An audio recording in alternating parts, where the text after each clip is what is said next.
Gate meeting में। इसके पहले 18 मार्च की सिलाई कॉलेज में हम लोग मिले थे। तो सबसे पहले इस बात की बधाई आपको कि जो पिछड़ा संघर्ष हमने वेज विजन को लेकर के किया उसको हम एक मुकम्मल जगह तक पहुंचा पाए और तमाम परेशानियों के बावजूद हमने एक खूबसूरत wage vision all India insurance employ association ने जैसा आपको वादा किया था वैसा वेज विजन आपने हासिल कर लिया। बार बार ये बात कही जाती है, तमाम गेट मीटिंग्स में हम लोग ये बात कहते हैं कि जब भी कभी हम कुछ हासिल करते हैं तो वहीं से हमारा दूसरा संघर्ष शुरू हो जाता है, उसको प्रोटेक्ट करने का, बचा करके रखने का। आज जो खूबसूरत वेज विजन हमने हासिल किया है कि आने वाले दौर में 1 अगस्त 2022 से जो हमारा नया वेज इंसेंटिव होगा, क्या उसके लिए भी हम उतने ही समर्थ रह पाएंगे? क्या life insurance corporation of India को, जिसके बारे में साथी अध्यक्ष डिस्कस कर रहे थे कि इतने लंबे समय से हम पब्लिक सेक्टर के अंदर बनाए रख पाए और life insurance corporation of India के अंदर काम करने वाले लोगों की सर्विस कंडीशंस में दिन पर दिन सुधार होते रहे, क्या आने वाले समय में भी ऐसा हो पाएगा? ये बात समझने की जरूरत है और यहीं से हमारे दूसरे संघर्षों की शुरुआत हुई। जब हम 18 मार्च को मिले थे तो उस समय भी हमारे सामने इशू था कि LIC के अंदर आज की वर्तमान सरकार IPO लाना चाहती है। तमाम अटकलें लग रही थी उस समय, पता नहीं IPO आएगा अभी कि नहीं आएगा, अगले साल आएगा, हो सकता है अभी ना आए। लेकिन इस बीच में आप तमाम सारे लोग अखबार भी पढ़ते हैं, दूरदर्शन और तमाम चैनल्स के न्यूज आइटम्स को भी देखते हैं, तो आप इस बात से अच्छी तरीके से वाकिफ होंगे कि भारत सरकार इसी फाइनेंशियल ईयर के एंड तक LIC का IPO लाना चाहती है। बार बार हम लोगों ने डिस्कस किया है कि LIC में IPO की कोई जरूरत नहीं है। मैं उन बातों को दोहराना नहीं चाहता, लेकिन मैं एक बात कहना चाहता हूं और ये बात ही मूल बात है। अगर इस बात को हम नहीं समझेंगे तो हम छोटे छोटे अलग अलग इश्यूज के ऊपर लड़ाइयां तो लड़ते रहेंगे, लेकिन हम समझ नहीं पाएंगे कि हमारा असली ऑब्जेक्टिव है क्या। जब मनमोहन सिंह साहब की सरकार आई थी तो उन्होंने एक बात कही कि इस देश की अर्थव्यवस्था जो गड्ढे में चली गई है उसको बचाने के लिए मेरे पास एक रामबाण औषधि है, और वो रामबाण औषधि ये है कि इस देश की इकोनॉमी को एक नए रास्ते को ऊपर जाना होगा, जिसको उन्होंने नाम दिया था लिबरलाइजेशन का, प्राइवेटाइजेशन का, ग्लोबलाइजेशन का। LPG पॉलिसीज के नाम पर, आर्थिक सुधारों के नाम पर नई आर्थिक नीतियों का प्रादुर्भाव हुआ। उन नई आर्थिक नीतियों के प्रादुर्भाव के बाद लोगों को ये लगा कि हम जो खाली फ्लीट और इन्वेस्टर देख पाते थे अपने शहरों में, अब हमको बड़ी बड़ी कारें, दूसरी अच्छी अच्छी कारें दिखाई पड़ी। जो हम लोग पहले गोदरेज का फ्रिज ही देखते थे, अब तमाम तरीके के फ्रिज देखें, तमाम तरीके के। हमने क्या देखा?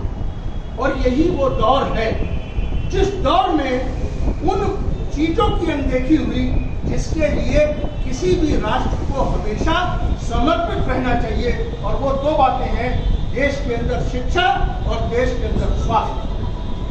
न तो उन सरकारों ने जिनका मैं जिक्र कर रहा हूं, न तब से लेकर के आज तक की सरकारों ने, किसी ने भी इस बात का प्रयास किया कि हम उन बेसिक मूलभूत आवश्यकताओं को अपनी जनता को उपलब्ध कराने का कष्ट करें, बजाय इसके वो निर्बाध गति से नई आर्थिक नीतियों को लागू करते चले।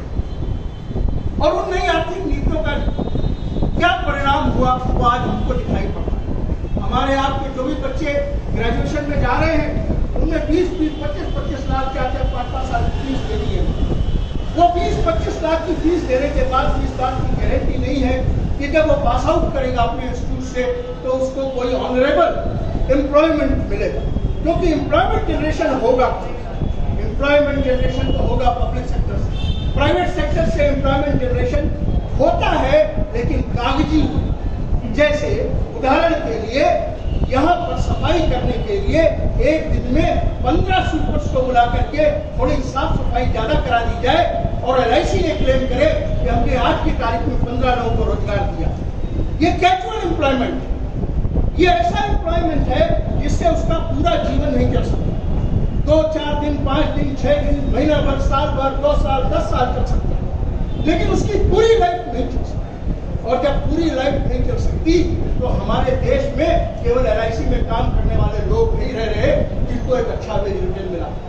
हमारे देश में वो तमाम सारे लोग रहते हैं जो लोग LIC की पॉलिसीज खरीदते हैं और किसी तरीके से थोड़ा थोड़ा पैसा जमा करके LIC का प्रीमियम जमा करते हैं, और वही प्रीमियम जो हमारे पास आता है उसी के ऊपर हम तमाम चीजें पोस्ट करते हैं कि हम LIC में मार्केट लीडर है, LIC में प्रीमियम का हमारा इतना शेयर है, LIC में पॉलिसीज का हमारा इतना शेयर है, हमने इतनी आर्थिक सुरक्षा दी है। कोरोना जैसे काल में हमने तमाम सारे लोगों को डेथ क्लेम इजीएस्ट तरीके से सेटल करके उनको सुविधा देने की कोशिश करी है, जबकि वहीं पर प्राइवेट कंपनी कोरोना से रिलेटेड न जाने कितने क्लेम्स को रेपुडिएट कर। लेकिन अगर वो लोग जो LIC के अंदर प्रीमियम भरते हैं उनको 2 जून का खाना नसीब नहीं होगा, उनके पास कोई परमानेंट रोजगार नहीं होगा, उनके बच्चों का भविष्य सुरक्षित नहीं होगा, तो ऐसे समाज की संरचना अगर होती रही तो आने वाले समय में LIC की बात को छोड़ दीजिए, क्या बैंक, क्या LIC, कोई पब्लिक सेक्टर स्टैंड नहीं कर पाएगा, क्योंकि पूरा देश हम उन सारे लोगों से मिलकर के बना है, सिर्फ LIC के लोगों से नहीं बना। और इसलिए अगर हमको कोई भ्रम है कि हम यहाँ पर आइलैंडर है और हम हमेशा इसी तरीके से एक बेहतर जीवन यापन कर सकेंगे, तो इस कल्पना को अपने दिमाग से निकाल देना। हमको समझना होगा, हमको ये बात जाननी होगी कि हमारा स्ट्रगल कॉमन मासेस का ही स्ट्रगल है, हमारा स्ट्रगल उनके स्ट्रगल से अलग नहीं है। हमारा स्ट्रगल, जब हम LIC IPO के स्ट्रगल की बात कर रहे हैं तो हम ये नहीं कह रहे कि हमको इंक्रीमेंट चाहिए, हम ये नहीं कह रहे कि हमको कुछ और बेहतर सेवा शर्तें चाहिए, हम ये कह रहे हैं कि LIC जिन पॉलिसी होल्डर से प्रीमियम इकट्ठा करके लाती है और जिसका उपयोग इस देश के विकास में, ढांचागत विकास में ही किया जाता है, उस पैसे को सुरक्षित रखें, उसको सुरक्षित रखने की गारंटी जो भारत सरकार की आज तक थी, ऐसी क्या मजबूरी है भारत सरकार की कि उस गारंटी से वो दूर हटना चाहती है और ये कहना चाहती है कि नहीं, हमको पैसे की आवश्यकता है। तो उसमें क्या बात बोलते हैं, सिंपल बात है। अभी पहले योजना बनती थी तो पहले होता था कि बांध बनेगा, फलाना बनेगा, सड़क बनेगी, बिजली घर लगेंगे, बिजली उत्पादन होगा, इसमें इतना खर्चा होगा, अस्पताल खुलेंगे, कॉलेजेस खुलेंगे, इसका बस्टिंग होगी। अब आजकल सबसे इम्पोर्टेंट बस्टिंग होती है कि साल भर में इस इन्वेस्टमेंट का टारगेट क्या रखा है, कितने हजार करोड़ रुपया चीजों को बेच करके कमाया गया। कुछ लगता नहीं ना साहब, हमारे माँ बाप जो बना करके चले गए उसकी कीमत हम क्या जाने। मैं आपको बहुत आसान बात बताऊं, हम सब लोग आज लगभग न्यूक्लियर फैमिली में रह रहे हैं, सबके 1-1, 2-2, 3-3 बच्चे होंगे, बच्चे पढ़ लिख करके बाहर चले जाते हैं, बढ़िया जगह पर नौकरी करते हैं, माँ बाप किसी दिन फाइनल रिजर्वेशन पर जब चल देते हैं तो ऐसा भी होता है कि वो आ नहीं पाते। ये भी होता है कि उस प्रॉपर्टी को जिसको उन्होंने खून पसीने से तमाम लोन लेकर के, तमाम कठिनाई करके बनाया है कि इसमें हमारे बच्चे रहेंगे, उसको कोई देखने वाला नहीं होता, उनके पास टाइम नहीं होता। कहते हैं 20 लाख की है, ठीक है, किराया उठा दो, हम वहीं अमेरिका में ठीक है, हम वहीं रहे। ये जो समाज बिल्डअप हो रहा है, ये जो समाज बन रहा है, अगर इस समाज के बनने से आपको कोई तकलीफ नहीं हो रही तो LIC IPO का विरोध करके भी बहुत कुछ हासिल आप नहीं कर पाएंगे। हो सकता है कि LIC के अंदर आप अपनी ताकत के बदौलत, अपनी टैक्टिकल लाइन के बदौलत कुछ चीजों को पीछे ढकेलते रहे, लेकिन पूरे के पूरे समाज के बारे में अगर आपका चिंतन व्यापक नहीं होगा और अपने स्ट्रगल्स को हम उनके स्ट्रगल्स के साथ, कॉमन मासेस के साथ नहीं रीच कर पाएंगे तो शायद हम अपने ऑब्जेक्टिव में फेल करेंगे।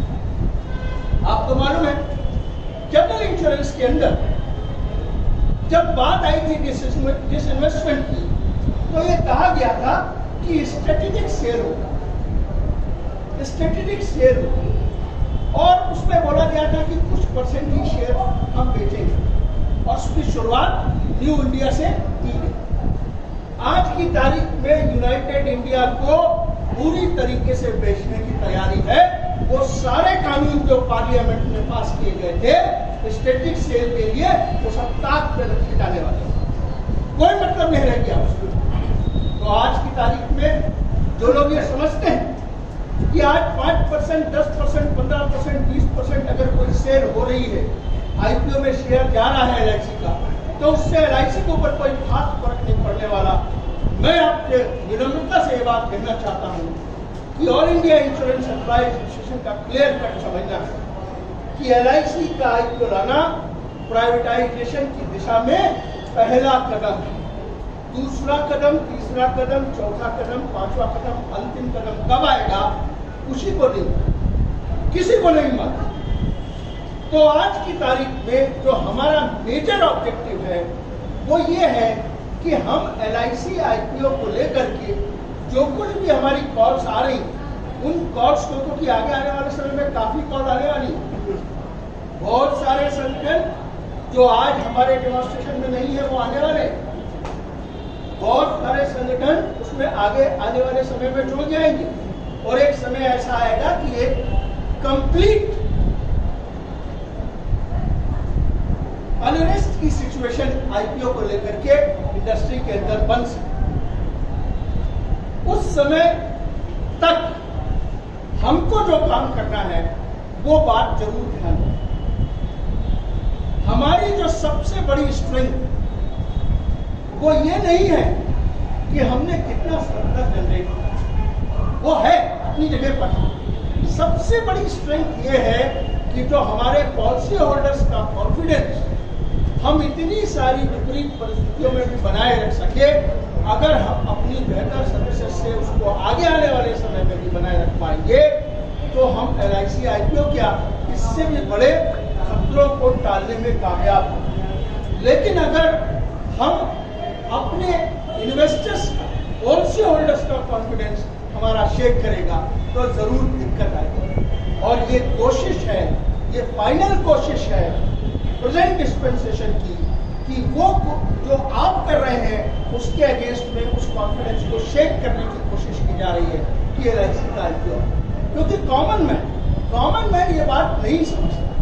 वो ये समझता है, बाजार में इस बात की चर्चा होने लगती है और प्राइवेट इंश्योरेंस भी इस बात की चर्चा करने लगते हैं कि एलआईसी तो प्राइवेट है, एलआईसी अब प्राइवेट हो जाए।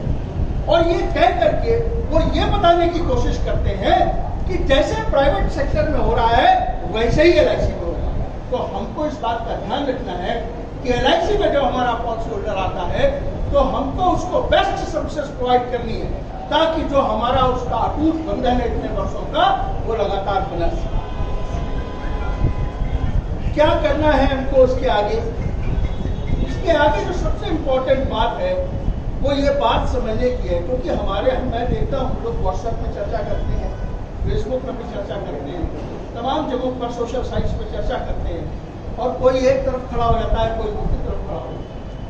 हम सब एक साथ हैं, दुनिया के सारे मजदूरों एक हो, तो फिर ये अलग अलग क्यों खड़े हो जाते हैं? गवर्नमेंट से हम क्या चाहते हैं? जब मनमोहन सिंह की गवर्नमेंट थी तब भी हम ये नहीं चाहते थे कि हमारे मोहल्ले की सड़क को बनवाए, और जब अटल बिहारी वाजपेयी जी की सरकार बनी तब भी हम ये नहीं चाहते थे कि कोई हमको कोई विशिष्ट वजीफा दे दें, और जब माननीय मोदी जी की सरकार है तो हम उनसे भी ये नहीं चाहते कि हमारे लिए व्यक्तिगत हित के लिए वो कुछ करें। लेकिन हम ये जरूर चाहते हैं कि कॉमन मासेस के जो इंटरेस्ट उनको प्रोटेक्ट किया जाए। सिर्फ बातें बनाने से ये देश चलेगा नहीं। सिर्फ डिसइन्वेस्टमेंट के एक रास्ते को लेकर के आप कहें कि देश में प्रगति हो जाएगी तो प्रगति नहीं होगी। आपको ये बैलेंस बनाना ही पड़ेगा कि पब्लिक सेक्टर यहाँ पर कंटिन्यूअसली स्ट्रेंथन हो और ग्रो करे, और खास तौर से वो पब्लिक सेक्टर जो अच्छी तरीके से परफॉर्म कर रहे हैं, चाहे वो बैंक्स हो, चाहे वो एलआईसी हो, चाहे वो जीआईसी हो। जब तक हम पब्लिक सेक्टर को मजबूत करने की बात को जनता के बीच में लेकर के नहीं जाएंगे, लोगों के बीच में लेकर के नहीं जाएंगे और इस बात का समर्थन नहीं करेंगे, तब तक कभी भी ऐसी परिस्थितियों का निर्माण नहीं होगा जिसमें सरकारें ये समझ पाए कि वो क्या सही कर रही है और क्या गलत कर रही है। आपकी हमारी पसंद कुछ हो सकती है, किसी को कोई पार्टी पसंद हो सकती है, किसी को कोई पार्टी पसंद हो सकती है। मैं उसके ऊपर चर्चा नहीं करना चाहता, लेकिन मैं नीति के ऊपर चर्चा जरूर करना चाहता हूं कि वो नीति, जो नीति हमको सीधे सीधे नुकसान पहुंचाती है, वो चाहे कांग्रेस की सरकार लाए, चाहे गठबंधन सरकार लाए, चाहे भाजपा सरकार लाए, चाहे यूपीए लाए, चाहे एनडीए लाए, हमने उसका विरोध हमेशा किया है और आगे भी हम उसका विरोध करते रहेंगे। तब तक करते रहेंगे जब तक कि समाज के अंदर एक व्यवस्था स्टैब्लिश न हो, एक ऐसी व्यवस्था जिसमें कॉमन मासेस को भी उसी तरीके से जीने का अधिकार हो जैसे इस देश में आजकल अंबानी और अडानी। खाली अंबानी अडानी के पास संपत्ति का इकट्ठा होना, कुछ 2, 4, 5 लोगों के पास संपत्ति का इकट्ठा होते जाना, क्या इस देश के अंदर ये आर्थिक कुशलता पैदा करने का कारण नहीं है? क्या आर्थिक कुशलता इस वजह से पैदा नहीं हो रही? कौन सी ऐसी योग्यता है उनके अंदर कि सारे के सारे लाभ, सारे के सारे सौदे उनके फेवर में सेटल हो रहे? सरकार क्यों नहीं बताना चाहती? सरकार ही बता दे कि क्या कोई भी ऐसा पब्लिक सेक्टर है जिसको सरकार खुद मजबूत करना चाहती? क्या कोई भी ऐसा पब्लिक सेक्टर है जिसको ग्रो करने के लिए सरकार अपनी तरफ कुछ मदद करना चाहती है? किसी पब्लिक सेक्टर के बारे में कोई चर्चा नहीं, सिर्फ एक ही statement, public sectors are here to die. Babu लोग काम नहीं करते, उनको काम सिखाते हैं। तीसरा, इसी तरीके के तमाम प्रकार के प्रवचन बीच बीच में सुनने में आ रहे हैं। इन प्रवचनों से इस देश का कोई भला नहीं होने जा रहा। और मैं जिस मजबूती के साथ आपको ये बात कह रहा था 18 मार्च को कि आप कॉन्फिडेंस रखिए, मैं याद दिला रहा हूँ आपको जो लोग थे, आप कॉन्फिडेंस रखिए कि आगे आने वाले समय में all India insurance employ association आपको एक खूबसूरत वेज दिलाएगी जो आज हकीकत बन चुका है। उसी कॉन्फिडेंस के साथ मैं आपसे कहने जा रहा हूँ, अगर हम लोग छोटी छोटी बातों के ऊपर इधर और उधर खड़े होते रहे और ये तय करते रहे कि नहीं ये अच्छा है, मुझे ये पसंद है, मुझे वो पसंद है, और पॉलिसीज पे हमने बात नहीं करी, तो आगे आने वाले दिनों में एक ऐसा गंभीर संकट आएगा कि हम सारे के सारे लोगों के पास शायद लड़ने के बाद भी कोई रास्ता शेष नहीं बचेगा। इसलिए ये बिल्कुल सही समय है जब इस बात को समझ लेना चाहिए कि न केवल LIC का IPO, बैंक्स का प्राइवेटाइजेशन, डिफेंस सेक्टर के अंदर रिप्रेसिव जो मेजर्स लिए हैं गवर्नमेंट ने, हम उनकी पूरी तरीके से इस मन से भर्त्सना करते हैं और कहते हैं, भारत सरकार से मांग करते हैं कि इन रेट्रोग्रेड स्टेप्स को जल्दी से जल्दी वापस किया जाए, नहीं तो ये देश चंद्रशेखर आजाद का देश है, ये देश भगत सिंह का देश है। हो सकता है अभी दिखाई नहीं पड़ रहा हो, लेकिन अगर मौका आएगा तो दिखाई भी पड़ेगा, सुनाई भी पड़ेगा, और तुम्हारे जो आंखें से अंधे होकर के जो लोग बैठे हैं, कानों से बहरे होकर के जो लोग बैठे हैं, उनको मजबूर होना पड़ेगा इस बात के लिए कि वो समझे कि कॉमन मासेस की फीलिंग क्या है। आपका क्रांतिकारी अभिनंदन करते हुए, इस बात का आह्वान करते हुए कि आने वाले समय में जो अन्य program all India insurance employ association या ज्वाइंट फ्रंट के द्वारा आएंगे, उनको हम पूरी मुस्तैदी के साथ सफल बनाएंगे, ताकि हम life insurance corporation of India का पब्लिक सेक्टर कैरेक्टर बरकरार रह सके और इस देश की तरक्की में जैसे हम पहले से योगदान करते रहे वो करते रहे। इन्हीं बातों के साथ जिंदाबाद कहते हुए